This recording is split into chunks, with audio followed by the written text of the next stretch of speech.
Welcome back to SlashBack Cinema, the podcast that digs up the weirdest, wildest, and wormiest horror classics from the golden age of VHS. I'm Shawnee. And I'm Ryan. This week we're going full creature feature with Tremors. It's like a 1950s monster movie, got drunk, passed out in the desert, and then woke up as 1990s Tremors. We're talking giant underground desert death worms, survivalist fever dreams, and Kevin Bacon trading in his dancing shoes for dynamite. Get on the roof and grab your elephant gun. It's Graboid hunting time. Graboid, yeah. Did you know that they were? I always called them sandworms. Did you know they were graboids? I didn't remember that. I just thought they were like worms or like I always thought of them as sandworms, like from Dune or whatever. I feel like we're going from little monsters to big monsters. Yeah, this is I would say more traditional. Definitely Right. a throwback to the 50s era where everything seemed to get dosed with a good amount of radiation and then grew to be giant monster size. Giant ants, giant crabs, yeah, giant worms. This movie also, I noticed there's no explanation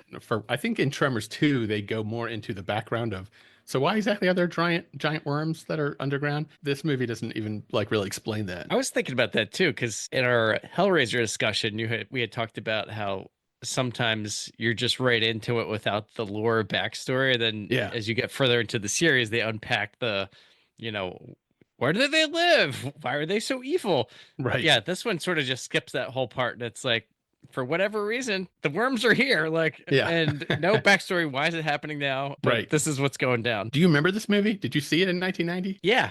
Probably would have been 17. I saw this one and I couldn't remember if I saw it with you or who I watched it with. But this one is definitely stuck in my brain and in my mind was a really big movie yes. in my head and significant to me growing up. But then you realize that it cost like 10 million and made 16 million. So this was not a breakout smash hit. Yes. I remember everything about this movie being bigger. I remember the worms being bigger. Even the biggest worm is not as big. It's not even the size of like an 18-wheeler. Yeah, it's like a bus. Yeah. It's bus size. Yeah.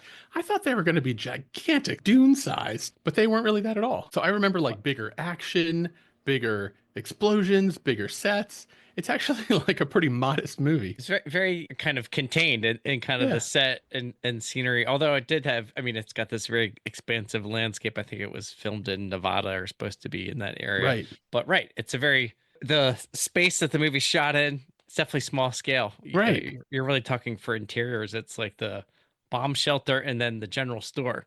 And the rest of it's just in the desert. They built this fake town for the movie. What was the name of that town? Perfection. And it says at the beginning of the movie, what's the number of citizens in the town? It was like 14 people in Perfection. Yeah, I thought I live in a small town where I think our population's 1,800. No, that was the next level. 14. Maybe when your budget is $6 million, 1990, you're only attacking 14 people. Right. That's as many people as we can afford. And I think they scaled back the amount of worms too. I know we're sort of jumping ahead, but like there was definitely budget factors in play here. So you want to do a little summary? Sure. It's set in this western town in the desert, and you've got our two main characters, Val and Earl, and they've had it with this town, working these crappy jobs, and they're fixing to pack it up and get out of town. Events would have their fates taking a different turn when they come upon this one individual who's died, and then there's a series of unfortunate deaths, and basically they find themselves trapped into this town as there's a rock slide, and then the story unfolds, and basically there are these underground giant worms that are terrorizing the townsfolk, and they need to come together and figure out a way to defeat this monstrous invasion, and it goes from there. In the beginning part of the movie, they were attacked by these little worms that were surprisingly close to what I'd say is Guy's arm inside of a puppet. And that is exactly what they looked like. And I thought there were little worms and then there were going to be big worms. But like the twist of the movie is those little worms are like the mouth. I don't know how to describe it. They're like inside of the big worm. It's like the big worm has little worms inside of it, almost like an alien when it opens its mouth and a little mouth comes out. It definitely felt sort of inspired by sea creatures. That those little worms look like sort of like moray eels or something. Like the creature effects were really cool and well done. You could tell they spent a bunch of time figuring out what the anatomy was and how they would move, and how those little, because they had, I don't know, half a dozen of those little moray eel. They were the ones kind of like feeling things out and grabbing things, and then the big mouth would come and chomp people down or cars or whatever. Yeah, it's funny. There's this scientist in the movie named Finn, and she is I think a geologist who's doing like seismograph work in Perfection. And she's the one who, even though she's a geologist, she's also like an expert on like worm biology. So when they kill one of them, she explains, look at these little nodes on the side. This is how it goes. This is how it's sand. And I thought, yeah, I don't really need an explanation for that. Like, you didn't need to convince me that the sandworms in the movie can move through the sand. I just assume they just wiggle their way, just like actual worms. But the movie actually takes the time to show you, we did our homework. We know how a sandworm would get through underground like that. So did you remember this whole movie? Because it came out 35 years ago. Yeah, I know I saw it, and I probably saw it more than once. But in terms of remembering everything, a little fuzzy these days, my friend. Did you have like favorite moments from this movie that you remembered or anything that surprised you? I would say there are probably two pieces. And one is kind of the relationship between Val and Earl. They're basically these two kind of like, handymen that do these random odd jobs, and they're in the desert, and it opens up with them kind of clearly they don't run the tightest ship, and they're just it's Right. kind of their interaction.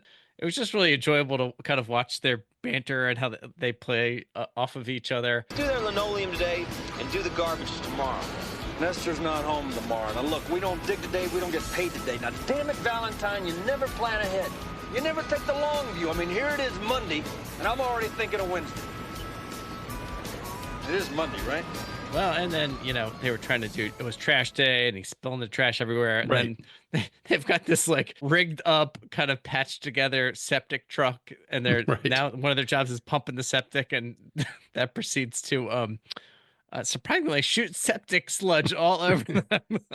Yeah, and I don't So- know a lot about cleaning septic tanks, but I feel like job number one, the main thing is you to want those not. coated. Yeah, Yes, right. exactly. You want to make sure those things are tight. You want to wrap them in duct tape if you have to. I've Yeah. got some stories about the first house we rented when the septic tank backed up into the house. And Oh God.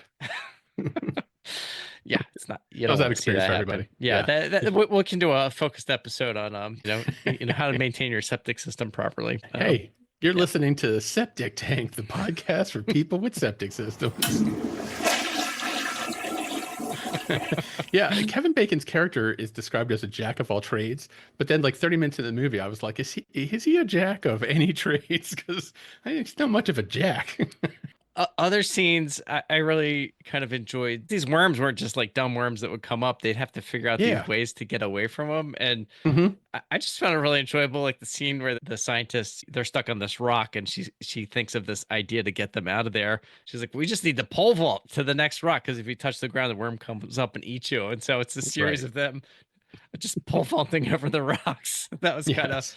fun. And then the way that they're navigating the worms, taking down the buildings, and like it's I thought it was interesting from the perspective of a lot of these survival movies. People just like, it's every man for himself, but they sort of come together as this collective community to problem solve. Yeah, that's a good point.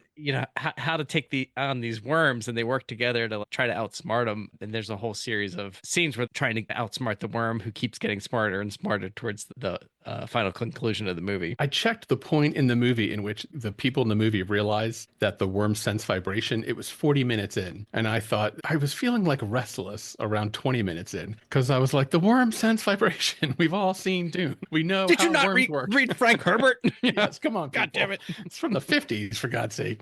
And so when they finally discovered, I was like, Jesus, it's taken forever for them to discover these worm sense vibrations. I mean, how's it know we're still here? Well, it's got no eyes, right? Sure as hell can't smell us underground. I say it's been listening. Of course. It senses seismic vibration. It can hear every move we make, especially on this rock. It's a perfect conductor. That means we're stuck. That pisses me off. The movie is like 90 minutes. It's not like a super long movie, but I did feel like it took them a while to kind of figure it out. I wanted them to like get to the action a little faster. The weird thing about it is, holy cow, did you see how many sequels they made of this movie? Like for a movie that Was it only like made 6 or something? Yeah, It was they- yeah. direct to video, but yeah.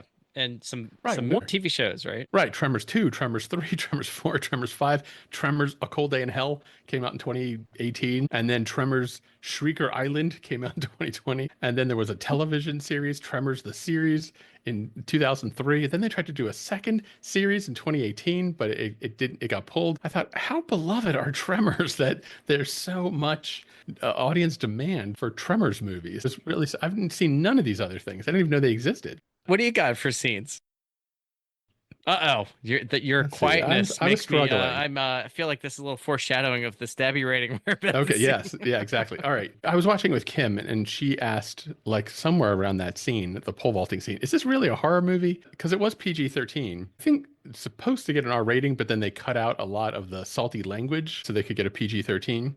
And I thought they could have leaned into the horror here of the worm is between the rocks. It was like a 13-year-old version of a horror movie, right? It had some scary scenes, but you don't see too much. It was pretty light on horror, and Hmm. also I was just thinking about the movie in total. There's maybe like one scene that's shot at night. The rest of it's like broad daylight. Yeah. Like, even the setting and the way it's being filmed isn't necessarily scary. Like, there's something Right. that's intrinsically scarier when it's at nighttime or you can't quite see. And I know it's underground, but that really doesn't play out in this movie. I feel like the movie couldn't decide if it wanted to be a horror movie or kind of like a adventure movie. And they definitely leaned towards adventure and less horror. But you asked me about my favorite scenes, and it's just like one of the most beloved quotes in the movie is the character Bert. Did you recognize that actor who plays Yes. Bert? He's been in like a million things, but yeah. Michael Gross. Yeah. He's the dad from Family Ties. Oh, for real? Yes. Yeah, when they shot this movie, like Family Ties ended like 89. So it was like right after Family Ties this movie came out. So Michael Gross was my favorite character. He played like the how would you describe him? He's like kind of a survivalist. Yeah. Yeah, survivalist prepper, conspiracy theorist. And there's that one scene where the giant worm smashes into his basement, and in his basement he's got this insane arsenal of guns, cannons, rocket launchers, and he yells, Broke into the wrong goddamn rec room, didn't you, you bastard? and he and his wife are just unloading on this worm thousands of rounds of ammunition. And his wife is played by, I was like, this actress seems so familiar. It's Reba McEntire, the singer. Yeah. Right. But they're both just unloading like every single weapon that they've got on the shelf. It's very funny. Yeah. So Michael Gross, he had all my favorite lines in the movie. There's one point in which Michael Gross gives Earl a fuse. And Earl says, "What kind of fuse is that?" And Bert says, "It's a cannon fuse." And Earl says, "What the hell do you use that for?" And Bert says, "My cannon." I liked, so sadly you didn't get to see his cannon in the movie, but I thought his character was the best. I thought Michael Gross relished like getting to play somebody other than America's dad. It was a lot of fun to see him in that role. So he's my favorite character, and then he had like all my favorite parts of the movie. Yeah, and in that scene too, they spent a lot of time on his elephant gun that he's got in his collection, Yes. which is what he keeps shooting the worm with. Yeah, I feel like the movie definitely took its gunplay seriously. Yes. So did you have any other favorite scenes? I think we kind of covered them. Like it wasn't necessarily a scene, but like I mentioned before, that the worm practical effects, they were actually really good. Like no CGI. It was Amalgamated Dynamics, I think, was the visual effects company that did those. I think Stan Winston was part of them originally. So he very seasoned special effects guy, but I thought that was all cool. So how many people died because of the worms? Mostly in the beginning. Like there was that couple that gets it, the construction workers, the person that shows up from out of town. So there's a handful of deaths. Yeah, but it's not people you've ever seen, but like they introduce a character, so and then in the next scene that character dies. So no one you really care about gets the taken core out. group, right? Right. It's kind of them working together to get out of there. Right. Oh, you know what? That one Asian guy dies, Victor Wong. Oh, some racist shit right there. Actually, yeah. I know it is questionable that there's one Asian guy in this movie and he gets wiped out. And you actually see it. You see the worm come up and like grab him in his mouth and chew him up, pull him underground. Yeah. So that's like classic 80s. The minority is going to get eaten. Where I thought this movie kind of avoided a cliche was Finn Carter. She is the attractive graduate student in geology, and at one point her jeans get caught up in the barbed wire, and she can't, and the worm is coming, and the worm is like eating the barbed wire, and she's stuck, and the barbed wire is wrapping around her pants. And so the solution that she and Kevin Bacon come up with is she has to take her pants off in order to get away. And I was surprised that the movie didn't make this more of a sexual thing. They didn't like cut to it a lot. They didn't have a lot of gratuitous scenes of her running around in underwear. The camera purposefully showed her like above her waist in like the next two scenes, even though she didn't have any pants on.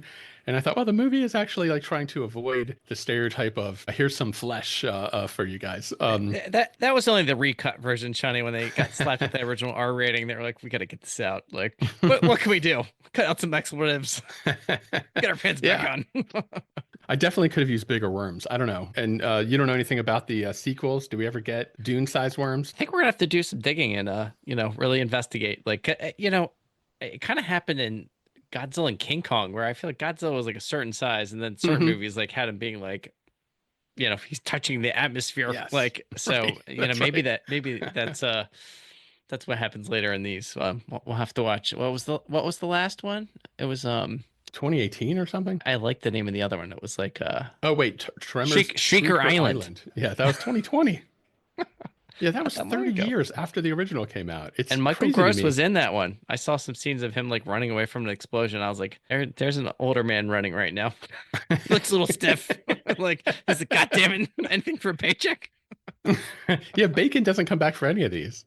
So he's just in the original, I think. So Oh, he was on the show, right? Yeah, if we shift gears to film lore, like Yeah. apparently if you read about this, like Kevin Bacon was not psyched to be in this movie. He I think only took it because he really needed a paycheck. He had a new wife and a kid, so he needed a payday. I thought this movie was going to ruin his career, especially when it sort of bombed at the box office. I Yeah, guess it wasn't a bomb, but it was not a critical hit. right.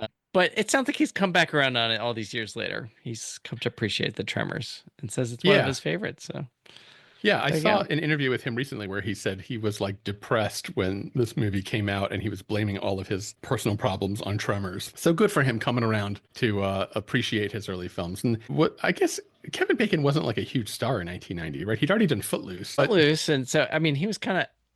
I mean, I remember him or feeling like he was a huge actor when I Mhm. saw this back in the Okay. day. But you're right, that was probably his biggest film to that point. And then he had another one right after this that was kind of after big. that, he does JFK in 91. He does A Few Good Men in 92. Apollo 13 in Now, 95. I'm looking at his Wikipedia. I was surprised how like beloved this movie is, more so than like Critters or other movies we've seen. I feel like people, because we talked about the fact that some other movies that we liked, or we thought had like some promise in them, like Killer Clowns, they struggled to then go on and create additional movies. Tremors has been alive for 35 years. They keep Runaway churning out Train. Tremors. Yeah. Yeah. Yeah. So I don't know. It does make me tempted to see some of these other ones, but the fact that straight to rental makes me wonder if the original is maybe the good one. I think we bookend it. We go right to Shrieker Island and then see what happens. Come back, And then we just comparison assume notes. we just draw. We have 2 points, and we just draw a line from one to Plot the the other. graph. Yeah. Let's see if Shrieker Island can get more than one stabby. I just like saying Shrieker Island. So good Yeah. job, whoever named it. Well, Yeah. should we shift gears to stabby rating here then? Right. Who wants to go first? All right. This one definitely had seen before, so we always talk about how that's an influence on Right. watching films once you revisit them as a 50-year-old. Definitely a B movie. It's campy fun. I do think it's a valid point that this doesn't really read or feel like a horror movie. It does feel like sort of horror movies from back in the day, which when I saw them as a kid, they weren't necessarily scary. It was about the Yeah. creatures and just kind of was like a fun romp. So if you come at it from that lens, it plays well as a nod to that genre of creature features from the 50s. I did like the kind of people working together to solve it vibe and theme. It honestly felt like sort of, I thought that about this like a video game, like where you got to, Mhm. you're in this situation, you got to solve it. What do you find? Oh, there's a stick in the ground. You're pole vaulting. Right. You're being attacked underground. Where do you go? On the roof. Like it had that kind of like, I don't know, Tomb Raider kind of like you got to solve the puzzle thing. So, but in terms of like translating as a modern film, like how does it come off and read? It's not a particularly hilarious comedy. Like it's got some funny stuff. It's fun to watch. It feels like a bit of a relic of the past. So I'm gonna land this one at 3 stabs. What? Wow. It was a good time. I'd watch it again. It wasn't a cream of the crop, but good, clean family fun. Where you at? Yeah, that's understandable to me. I'm going 2 stabbies with this 2 one. stabs. Yeah, I actually found it kind of disappointing. I thought there were long stretches that were just kind of boring, because like I said, it took them so long, like halfway through the movie, before they understand that like the sandworms react. I mean, the movie's called Tremors. It takes them half the movie to understand that the sandworms are reacting to sound.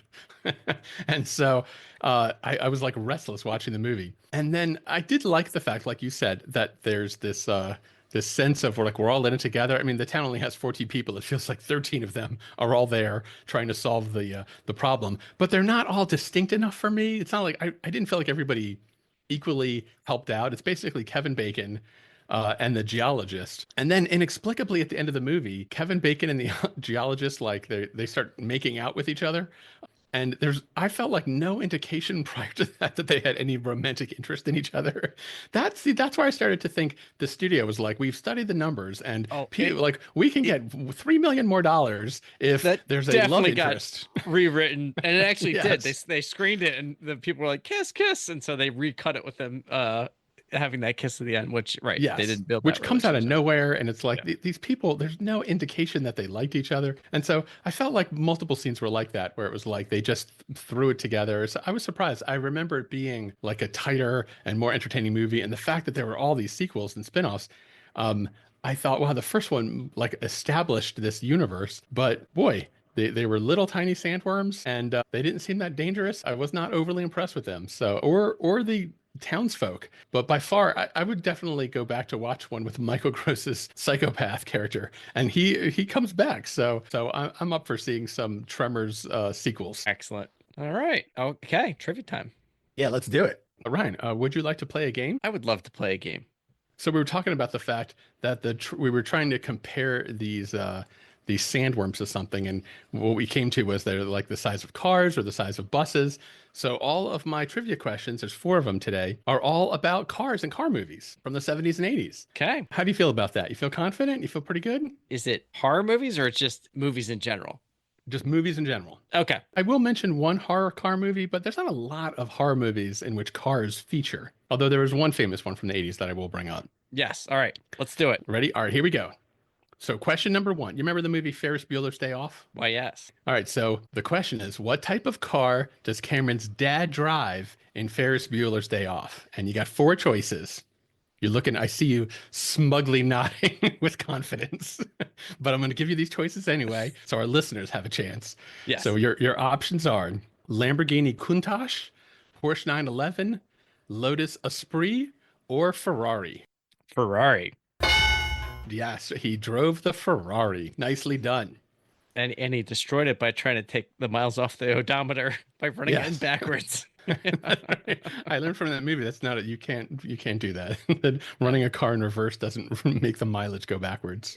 It was a good thought until it launched out the window into the the embankment. Oh, we should just clarify that was the 250 GT, the Spider. The Spider, right? That was a cool car. It was cool. Question number 2, another car movie question. What car did Burt Reynolds drive in Smokey and the Bandit? Was it a Chevy Camaro, Ford Mustang, Pontiac Trans Am, or Dodge Challenger? Pontiac Trans Am. It was, in fact, a Trans Am. Very good. I tried to fool you with the Camaro. Well, I had a Camaro, Shawnee. So I was very tuned into the nuances of the Firebird, Thunderbird versus the Pontiac Trans Am versus Camaro. Yeah. All right, here's the next question. This is not about a movie, but just about a car innovation from the 70s and 80s. And my question for you is, what was the first car innovation added in the 1970s? Ready? Okay. So 4 car innovations. Which one came first? Number 1, cassette tape stereos. Number 2, anti-lock brakes. Number 3, airbags. And number 4, flux capacitors. Of those 4 things that we all have in cars today, cassette tapes, anti-lock brakes, airbags, and flux capacitors, which one was first? And the time frame was the 70s to the 80s? Yes. Okay. Well, thank God you threw in flux capacitor so I can just mark that off the list. I don't know what you're talking about. Yeah. And then airbags, I think that came on the scene with the Chrysler Baron, might have been the first car to have those. So that was I feel like early 80s maybe. So it takes me to ABS and cassette tapes. And given the fact that I don't remember hearing anything about ABS for many years, I'm going to go with the cassette tapes. I really enjoyed the logic. Your logic was a little rusty on how you crossed out some of these things. However, you got to the correct answer. Yes! Because the first car with a cassette tape was in 1970. Damn. I was really surprised by that. Anti-lock brakes started in 71, which also I thought was way earlier That's than way I remember. earlier. Yeah, and then airbags, the first commercial cars with airbags were in 73. All these things were so much earlier than I remembered. Somebody's messing with our timeline. Like these aren't real. And this is not real information you're providing me now. I will. Well, the thing is, not every car. I mean, the thing about these car features is they're introduced in like luxury cars, and then they slowly work their way down, right? So you can have a self-driving Lexus, but it's going to be a long time before you see a self-driving Honda GLC. Well, based on this information, the first self-driving car came out in '83, so it just took a while to get to where we are now. Get to the rest of us. So 1970. If that, I did look it up, but I'm always open to having audience members correct the data. Nice. All right, one more. Back to movies now. You remember the Stephen King novel, Christine? Yes. I'm fuzzy. The rest of these, I felt confident about. This one, I'm feeling. Do you remember? Did you ever read the book? I don't remember if I did or not. I don't think I did. I feel like maybe Maximum Overdrive. I don't know about Christine. Right. I definitely didn't read the book. And I think I only saw scenes from the movie. But my question is, in the 1983 film, Christine, by the way, do you know who directed it? It's a director that we've talked about. Shit. I feel like we talked about this. I don't remember. Yeah. It was John Carpenter. Really? Yeah. Yeah, that was another question I crossed off the list. Yeah. I'm putting a lot of thought into these questions. All right, let me get back to it. Okay. In the 1983 movie Christine, how is the demonic car killed at the end of the movie? And I'm specifying the movie because it's a little different in the movie versus the book. So here are your 4 options for how Christine, the demonic car, is killed. You got to pick one. A, blown up by dynamite. B, crushed by a bulldozer. C, driven off a cliff. Kind of inspired by Tremors there. Or D, torn apart by high-powered magnets. Which of those 4 ways, blown up by dynamite, crushed by a bulldozer, driven off a cliff, torn apart by magnets, did they kill the demon car in Christine? What do you think? It's going to be a wild guess because I really don't know. But given that it's the 80s, dynamite's usually involved. So that's feeling good. But crushed by a bulldozer feels like what I remember about it. So I'm going to go with the crushed by the bulldozer. You are correct. Crushed by a bulldozer. Well done, sir. Some like fuzzy memory somewhere. I don't know. Wait, did you get all 4 correct this time? I forgot to keep track. I did. I am an unstoppable force of car trivia. Again, good for you, sir. Well done with car trivia. Thank you. Thank you. Feels good. Feels good to be a winner. That wraps up another trip down memory lane. Hopefully you enjoyed revisiting Tremors as much as we did. Don't forget to follow us on our socials, TikTok, Facebook, Instagram, and subscribe however you listen to your podcast so you never miss an episode. And if you do love the show, leave us a review. It helps other people find out about the podcast. Yeah, you leave us 5-star reviews. We'd really appreciate it because it will help others discover your favorite podcast about 80s horror and trivia. And we want to hear from you. You got a favorite memory from the 70s or 80s, a classic horror movie you want us to dissect? Drop us a line at slashbackcinema.com because your suggestions keep the conversation alive. Thanks for tuning in to SlashBack Cinema. We'll see you next week.